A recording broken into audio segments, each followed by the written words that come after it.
People love talking about investing and real estate all the time. In your opinion, what are some key characteristics that make a good real estate investor? I don't feel like it takes a lot to be a good real estate investor. The reason I say that is because you don't, I don't think you have to be super smart to be a real estate investor.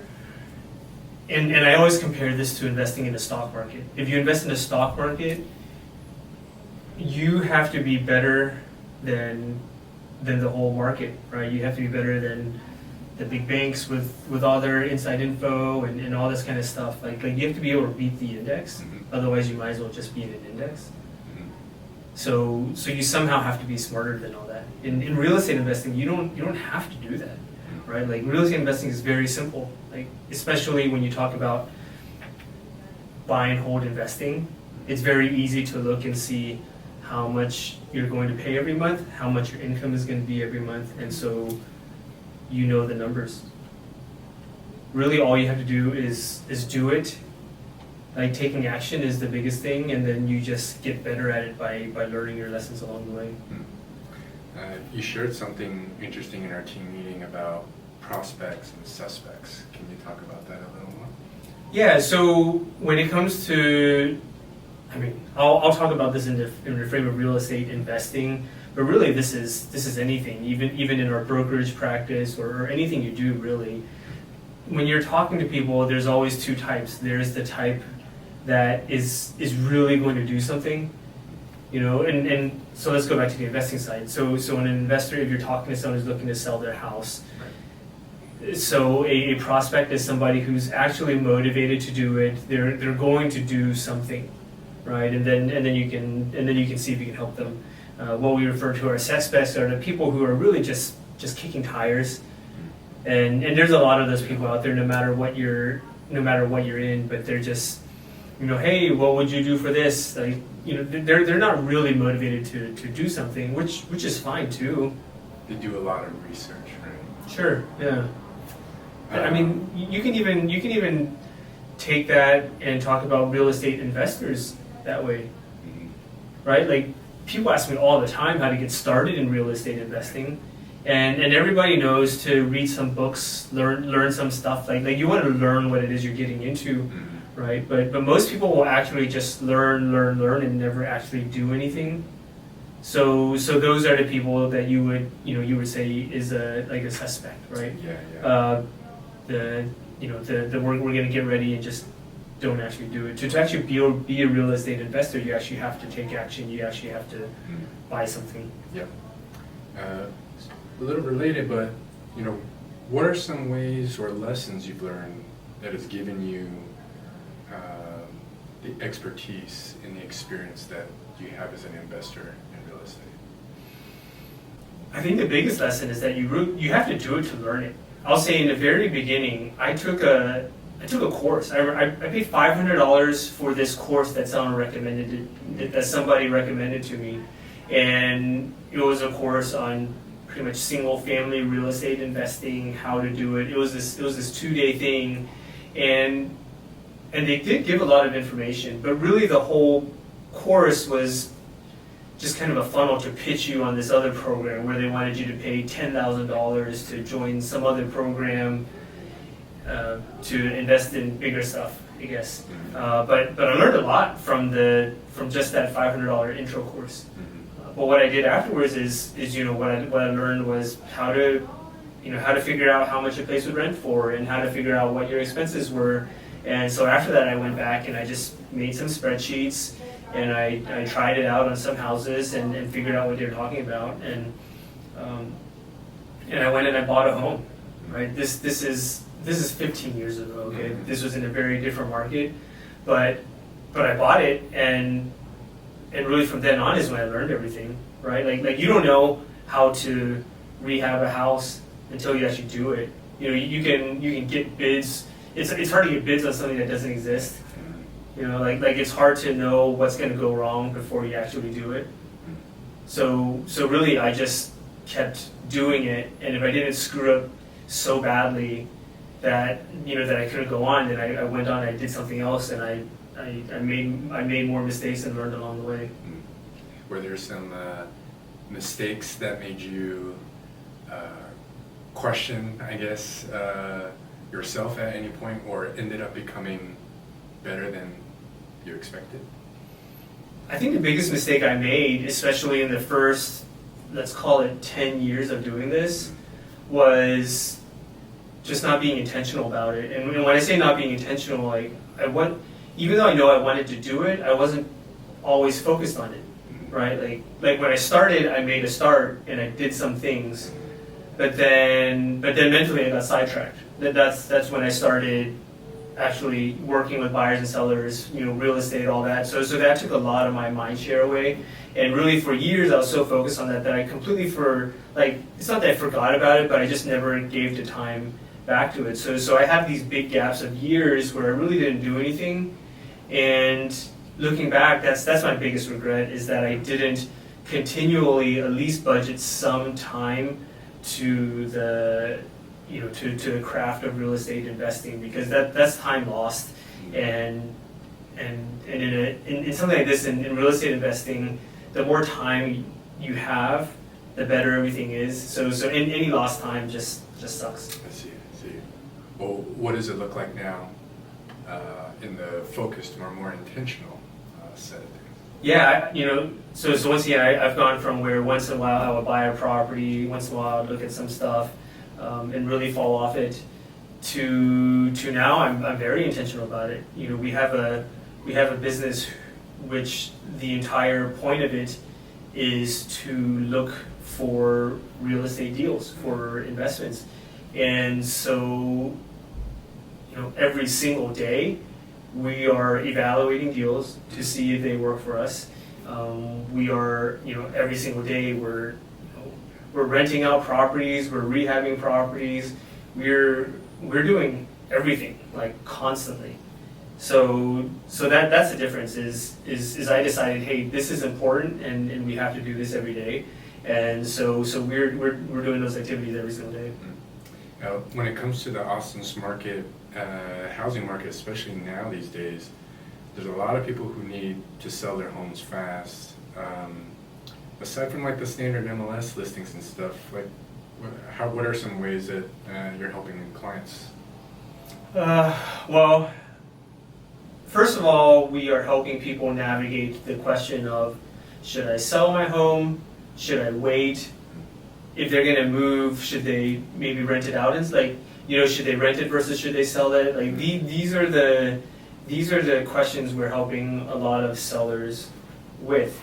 And it can be tricky to figure that out, like if you want to sell something or if you want to hold it maybe for a couple of years and keep it as a rental, right? So those are complicated questions.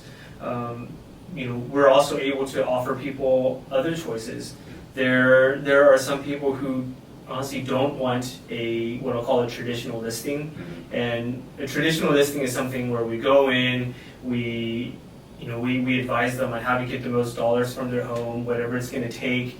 They'll clean it up, they'll fix it up, they'll do all that, and we'll try to give them the most money that they can get from their home, right? That's one person. But we're also finding that there are other people who just don't want to deal with that, right? Like they just want to sell their home and move on.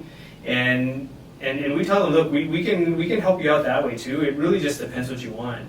But for those people, they're just looking for the easy button. They just want to sell and be out. So for those people, we can offer them a cash offer. Like if you came to me, I could tell you, hey Ben, like if you want your home sold, we can close on this home in a week. We'll buy it directly from you. But I'm always upfront and saying, like, look, that convenience comes at a price. Sure, yeah. Because if we're going to buy a home like that, we have to, we're looking to make a profit on it, and so it will be discounted. But of course, you get to choose if you want to do the work and get the most money, or if you want to just sell it, and people don't deal with homes all the time, right? Most people at most are going to sell a home every few years, but something that helps people think about this, it's kind of like when you have a car, right? If you go and buy a new car, you know that if you bring your car to trade into the dealer, that's the easiest way to do it. you're probably not going to get the most for your car. Right. You know, the dealers, because the dealer has to turn around and sell it, right? Absolutely. And everybody knows if you want more for your car, you can go sell it yourself. I don't know what people use nowadays to do that, but you can do that yourself. You'll make more money on it. You're just going to work a little harder for it. Yeah. So that's kind of the difference there. And I think most of the times people might have a limited view of what real estate actually is, and I think you have multiple like businesses or different ways you look at real estate. I guess was there an inspiration or experience that made you see things beyond just like a traditional listing? I think I've met with hundreds of sellers over the years, and what I realized is in the beginning, especially when I first became a real estate agent, I thought that everyone wanted the same thing. I thought that everyone just wanted the most money out of their home possible, and a lot of that was probably me projecting what I usually wanted on them. And so that's how I went into every conversation. It was like, how can we do that? How can we help you get the most money out of your transaction? And over the years, I've realized that it's not that simple. For some people, that is what they want, and that's cool. We can help them do that. But it's a very complicated thing to sell a house, right? Like it's honestly kind of a pain in the ass. And look, some people want it to be super easy. Some people just want us to help with like these 3 things, but they don't want you to touch these things. It's like there's a lot of nuance involved. So I've gotten a lot better about being able to ask questions and try to figure out. It's not even for me. It's trying to help the seller figure out what is best for them, because oftentimes they don't have a crystal clear idea either. Mm-hmm. If you had a new real estate investor trying to get into the game and they came to you, what would you tell them? I tell them to do a little learning first. There's a book I read recently, Millionaire Real Estate Investor. I think that was a really good primer on how to be an investor. The classic book that I read way back then before I started anything, that was called Rich Dad Poor Dad. That helped me understand the mentality around being an investor in general, and then talks a little bit about real estate. But I always think if you're going to make a start, go read some books, do a little research on it. But then we were talking about it earlier. You have to take action. If all you do is read some books and think about stuff and look at 2 or 3 deals and think, oh, that's not going to work, then you'll just never do it. If you want to do it, you have to take action. Yeah. Taking action might be one of the watch outs. Are there any other watch outs for a new real estate investor? If I was new, I would also find some people I trust, trusted resources. Don't do it alone. Yeah, I definitely wouldn't. Even nowadays, I've done a lot, but I rely on other people's expertise all the time. Whether it's vendors, like if there's a plumber I trust and I can ask him about something, and that makes me feel a lot better than clicking on the internet and asking AI like what I should do here, what to expect to be charged here, right? That's never quite right. Or I do a decent amount of stuff outside of our market also. And if I go to a different market, I 100% rely on realtors and my relationships in other places for information. If I didn't have people that I trusted, there's not a lot I'd be able to do. Yeah. I guess for a lot of people who are also starting off as real estate investors, sometimes you're strapped for cash, trying to go fast and scale and stuff like that. Any advice for folks trying to scale in their real estate game? Yeah, it's really hard. If you're looking to do your first deal, look, you have to put together the money to do it. Look, you can listen to some stuff, tell you can invest with 0 down, with no money out of pocket, and it's true. There are ways to do it, right? Like if you're a type who went out and just found a smoking deal, you'd be able to find someone to partner with you, and yeah, you would be able to get involved with nothing out of your pocket, right? And instead of the dollars, you bring the work. It's either time or money. But really, the best way to do it is if you want to buy your first property. Let's just say a normal buy and hold rental. You have to be able to come with a down payment, and that's hard for a lot of people, right? Like, and there's two. There's the kind that maybe you just don't like. It's hard to cover your everyday expenses. In which case, look, this is probably something you have to shelve until you get a higher paying job or figure out another way of income so you can save that up. But I also think that there's a whole lot of people out there who are making plenty, but they're not prioritizing setting some aside for investing. And I think that's a big difference between people. There's one crowd of people who will set the money aside first for investing, and for those people, over time they will grow massive. The other kind of people are always just trying, not trying, but they're like, well, this is my life, this is what I want, this is what I want to do, I want like this thing, that thing, and it's very easy for all the money you make to go away, right? It's very easy to spend it all away. It doesn't matter how much money you make, because there's always nicer stuff, there's always cooler experiences. So if you don't set that money aside first, you'll never have it. Fact or fiction? Real estate is passive or active? It's mostly active, right? Like I think the whole passive cash flow is a misnomer. Like, look, if you have a single family, we talk a lot about this, but if you have a single family home that's rented, most of the time you don't have to do anything, right? Like it's pretty easy. If they pay their rent every month, you just make sure it's there, and once a year you see if they want to renew, and if they renew, great. Otherwise, you have to lease it again. That's kind of a pain. But you still have to do something. And then there's also times if something goes wrong and needs to be fixed, then you have to do some stuff, right? So it's hard to really call that passive, and especially when you start having more of them, right? Like if you have 5 or 10 of them, then once in a while becomes pretty often. So it's hard to say that that's passive. It's more passive than going to an office and working every day. Sure. But it's we can call it unearned cash flow, is what it is. Fact or fiction? It's impossible to cash flow in Austin these days. That's 100% false. I'll say it's very hard. It's very hard to cash flow with a minimum down payment, like a 25% down payment, if you're just buying a home off the MLS. If it's on the public market, it is very hard. I don't know if there's a single property I could find right now, residential in Austin, that would cash flow. But unless you put significant amount of money down or something. Yeah. And I'm talking like your minimum 25% down. Right. But there are, if you put the energy into finding the off-market deals, it's hard. It's not easy. You can't just pick one up off the rack. Right. But the opportunities are there. Right. You just have to find them. Yeah. Fact or fiction? Real estate is better than the stock market. You can't say it's better or worse. They're very different.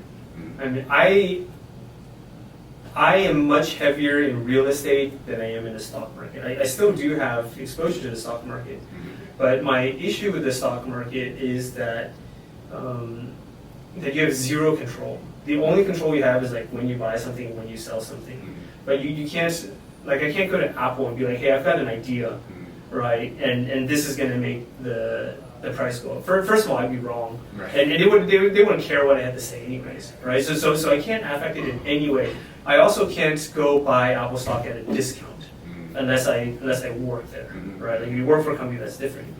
But with real estate, I have a lot of control. Like yes, I can decide when I buy and sell just like stocks, but but in real estate, I can also leverage much better.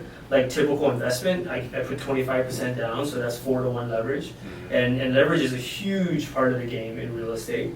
Or you can do the thing where you live in a home and then you get an owner-occupant loan, And for those, yeah, you can put down 20%, so that's like 5 to 1. But people can put 5% down. People, that's 20 to 1. People can put 0% down, right? So you can get much higher leverage. And the leverage actually works in real estate because as an asset class, the volatility is much lower. So like a stock can do this. So that's why stocks, even if you're in a brokerage, they'll only give you 2 to 1 at most, and you still have a pretty big chance of a margin call. So leverage is a huge thing. And then the last thing is with a house, you can add value, right? Like I can look at something and be like, oh, I can fix this up and this will make the value higher. Or I can do this and this will make it rent for better. Or, you can decide, do you want to do long-term rental, short-term rental? Like there's a lot of decisions that you can make that will affect your investment. And I think that's a huge value when you know what you're doing. Yeah. I think sometimes you definitely need an eye for some of those things and be not as afraid when you see a scary home that needs a lot of work. What would be your ideal type of home, I guess, when you walk into it? Like, what are the things you're looking for? You mean to buy as an investment? Yeah, to buy. I think foundation issues is one of those. Mm-hmm. Foundation issues is something that scares your typical house buyer. And because of that, it's very hard to sell a house on the retail market to a normal retail buyer with foundation issues. So I know that is going to make the price come way down. Mm-hmm. Now I've fixed many foundations over the years, so I know that most of them can be fixed with not too much work. Mm-hmm. Like it costs money, Right. like it costs a lot of money. Right. Right, and and foundation jobs sometimes they lead to plumbing jobs, which cost even more money. Right. Right, so you're going to spend a lot of money on it, but you can also get a pretty good discount because the only person that can buy that is the person who's willing to put all that money into it. For someone wanting to get into their first real estate deal or property, what kind of property do you think they should start out with? Where does it matter? It always matters. I at least in Austin, I think single family and duplexes are a great place to start. They're a little different, right? With a single family, you're not gonna cash flow that much. If anything, you're gonna have to put like a bigger down payment to even break even on it nowadays if you don't have a great deal. But it's a very simple way to get started, right? Like you don't have to hit a home run on your first one. You just want to get on base and do it. So like once you get that, then you can kind of learn the ropes. The other one is a duplex. It's a little more complex, but your cash flow is going to be higher because you have 2 sets of tenants for around probably the same price that you're paying. With that will come a little more complexity. You're dealing with everything in double, but I think that's also a really good way to get started. And I love the concept of people buying a duplex, living on one side, renting out the other. I think that's one of the greatest plays ever, if that's something that works for your life.